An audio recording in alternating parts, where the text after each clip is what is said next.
Hi, I'm Dennis Gage, and welcome to My Classic Car.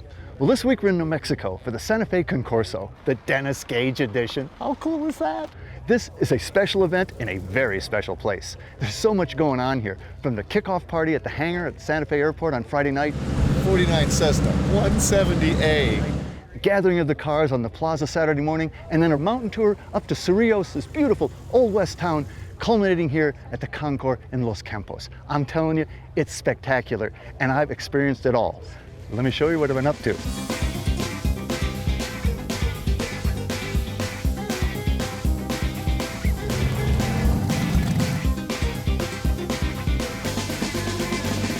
I was just photographed by Ray Benson, asleep at the wheel.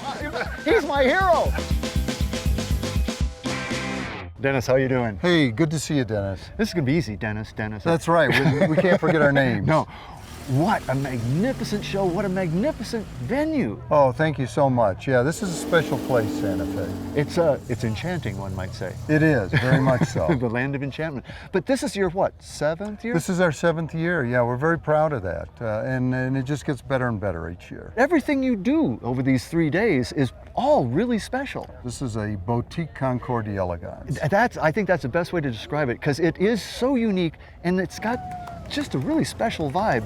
And we've been here all the weekend, I've been having a blast, but you do so many cool things. Yeah, thank you. I mean, starting with the party on Friday, but having all the cars at the plaza. It's a Spanish town, so you have a center square. Yeah, and then ending up in a little old western mining town of Cerrillos. It's always great to see cars parked in front of Mary's Bar that are worth God knows how many millions of dollars. You're right. But the mountain tour was beautiful, and I couldn't believe you've got 100 some odd cars here. Yeah. The vast majority of them were driving that mountain tour. Yeah, you know, and we do stress that with our entrance. We're really looking for people that use their cars. And cars that you almost can't believe you see on the roads. Yeah, and then especially on the gravel streets of Cerrillos. And then, again, culminating here, this is just a spectacular layout. And to look down across all this and the mountains in the background, truly enchanting. But, it's going to be awards here, before you know it. That's a Concours for you. So let's look at a few of these before they haul them off to get trophies. What do you say? Sounds good. Let's go. Let's go.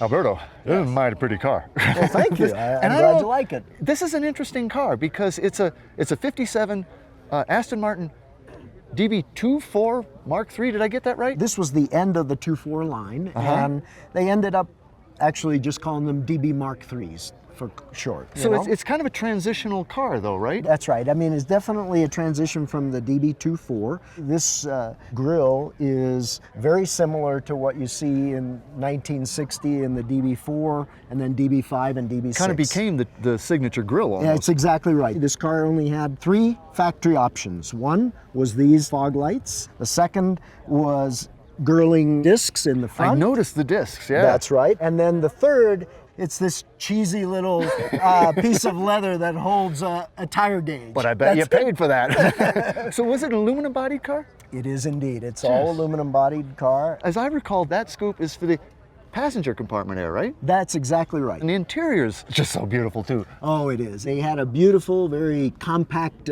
dash with all of the instruments right where you could see them. Were they Smith gauges or what? They are. They're Smith? all Smith gauges. What interesting back seats or back molds. Yes, I don't know if I'd quite call them seats. Even a short guy like me it's kind of would have a hard time sitting there. Well, it's really a surprisingly big car, actually. It's not real big overall, but I mean, it's got a lot of space, Well, let's go see what powers the Mark III. Sure. Let's take a look at the power plant here. Boy, that's a lot of metal that comes up there.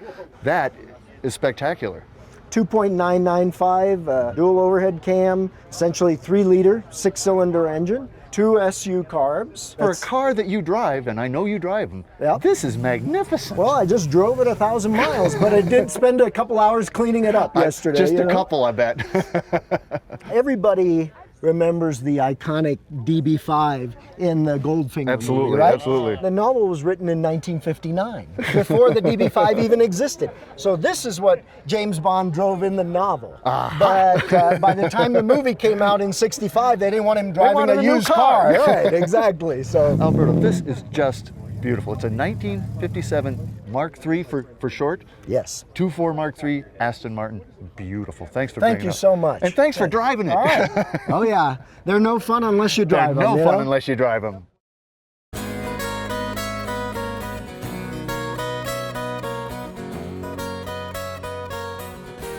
Well, Gary, I saw you last night. Actually, first I saw your car at the hangar party. Yeah. I thought, wow, it's an Arnold Special, huh? But it's not an Arnold, it's an Arnold, It's an Arnold. which has nothing to do with Arnold. That's right. What the heck is an Arnold? Well, the Arnold Special was built by Edgar Arnold in Surrey, British Columbia in 1957. He built a steel tube frame, did all the handwork on the aluminum body. Here's the kicker. There's a book, Road Racing in Western Canada, that has a feature on this car, and it reports that Edgar Arnold was 24 years old when he finished the work. You're kidding. No. What was it based on? People see Jaguar D-types in it, they see Porsche Spiders in it. Little They Maserati birdcage. they saw a little- little bit of that. all kinds of influences from that era. It's- And he did a beautiful job of making it symmetric and getting the proportions proper. And this is the one and only, eh? This is the one and only. Now, he raced this car back in the day In Western Canada. in Western Canada and in Northern California and up and down the West Coast. I've talked to him on the phone, and he said, well, when we raced in the U.S., and we took trophies back to the border to go to Canada, they wanted a duty on them because they were silver back in those days. Okay. And so he said, we just left them at the border. Oh my goodness. And, you know, I would die to have a trophy to go with this car. So set up as a right-hand drive, which I find kind of interesting. And that's a pretty beefy frame. Did he build the frame and everything too? He The did. tube frame? That's got 3-inch tube, 2.5, 3 inch. I mean, it's a It big is. tube. And you got the Lamar quick fill, and I love the fairing back here. The Alfa Romeo Disco Volante had a Yeah. rear end sort of like this. Yeah. And then I noticed the bar underneath. It's too thin to be an anti-sway. It's just No, part of the. It's just part of the superstructure that holds the back bodywork. So you say it's really a late TR3, early TR4 Exactly. engine. Let's go look at that. Okay. Wow. So again, that's quite a beefy frame you've got. I feel very safe when I race it. Those Webers I'm looking at, Those are dual Weber 45s. and you see all the hammer marks, all the welds. And the guy was 24 years old when he finished this car. He was 24 years old. That is amazing. So Gary, it's a 1957 Arnold Special. 1957 Arnold Special. The Arnold Special. Arnold Special. Exactly. Gary, fantastic car, man. Thank you, Dennis. I'm really glad you like it.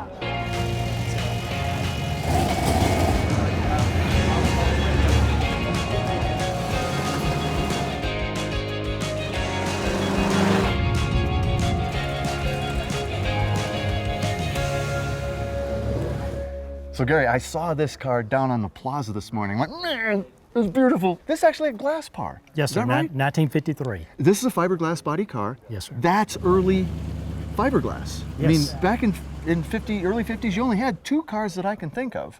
Certainly the Corvette and the Kaiser Darren. Right. That were really fiberglass bodied cars. This was new technology. They had fiberglass experience though. Didn't they make boats? They built boats. That was Okay. his big seller, was the boats. They were kits, and a lot of times you just bought the body and put it on something else. I didn't realize they actually made chassis too. Yes, they did. They did. Yeah. Wow. This grill is just killer.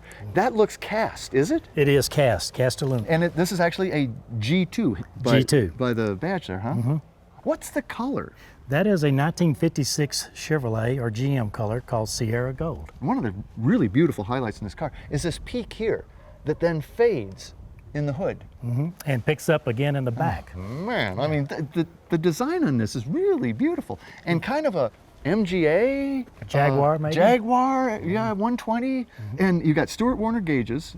Yes, sir. 3 on the tree. Yes, sir. How cool. Was this how the interior, such as it is, was set up? Basically, it was. Man, oh man, oh man. And you're right, here the peak comes out of nowhere and then off to Comes the down back. to the back. How about the taillights? Those were available through Glasspar. See, here again, if they made their own bits, usually car companies like this would use somebody else's, out of some parts bin.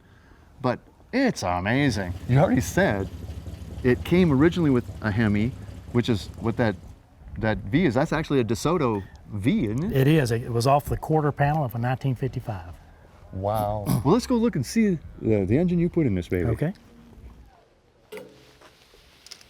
Man, that looks like I say that looks like a Hemi. 291? 291. Out of a 55 DeSoto. Yes, sir.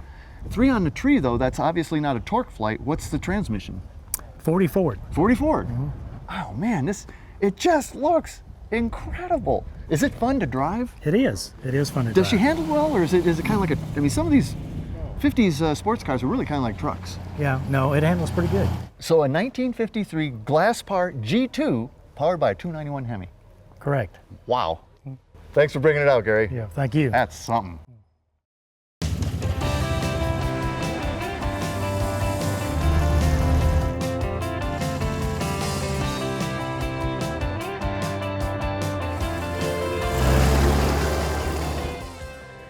Well, Don, Alfa Romeo is the feature mark this year at the Concorso, and lo and behold, you have an Alfa Romeo, and a very nice one. It's a 1955, and it's a 1900, but it's got a lot of other designations to it. What is this exactly? It's a 1900C for Corto, so it's 1900C, and then SS for Super Sprint, which identifies the performance package, and then Z for Zagato, standing for the manufacturer. Yeah, it's a Zagato-bodied Alfa Romeo.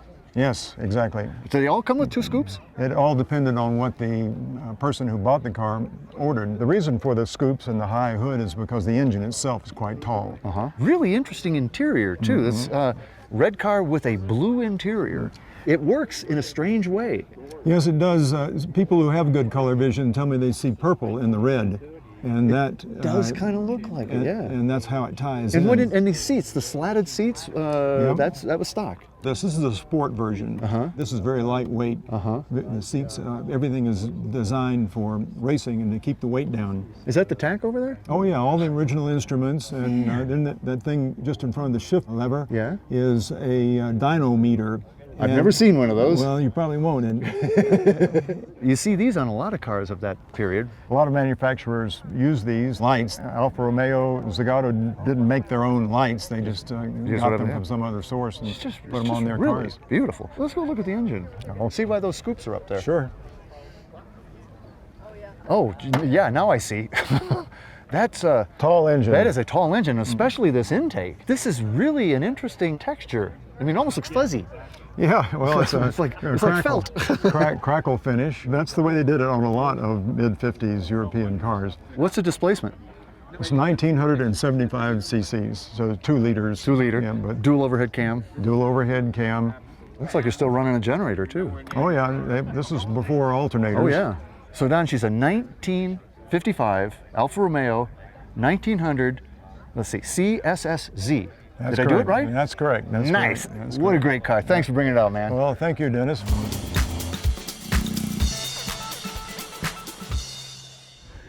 Mike, this is a beautiful car, and one that I not only have never seen, didn't know existed. This is a 57 BMW 503. Correct. Well, okay, so when I think of that era and I think of BMW and something exotic, I think 507. The little 2-seat. Count von Barrick or something like that is the gentleman that designed both the 503 and the 507. Because I can see similarities, especially in the front end. Yes. But this has got to be even more rare than the 507. You're correct. It is more rare. They built 129 of these cabriolets, and I believe the 507 is about 250, something like that. How many came to the U.S.? Only 13 of these came into the U.S. Holy cow. This is all aluminum. The bodies were handmade by Bertoni. Oh my goodness. So you have an Italian body, German car.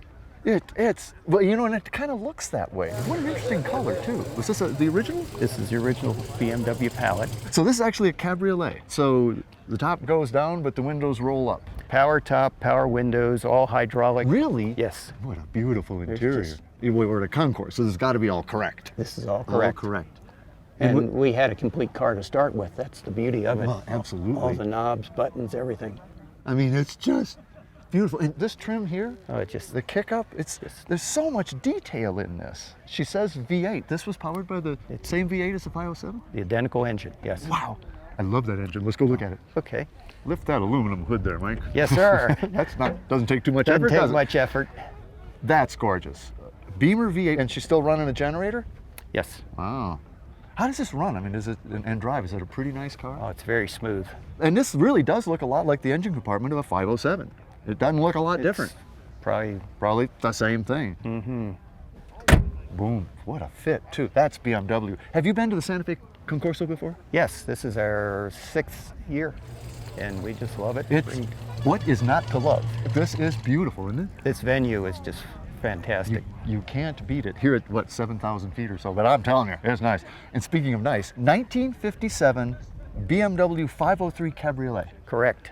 Never seen one, absolutely love it. It's always the first every time. And that was this. Oh man, the Santa Fe Concorso here in the land of enchantment is nothing short of enchanting.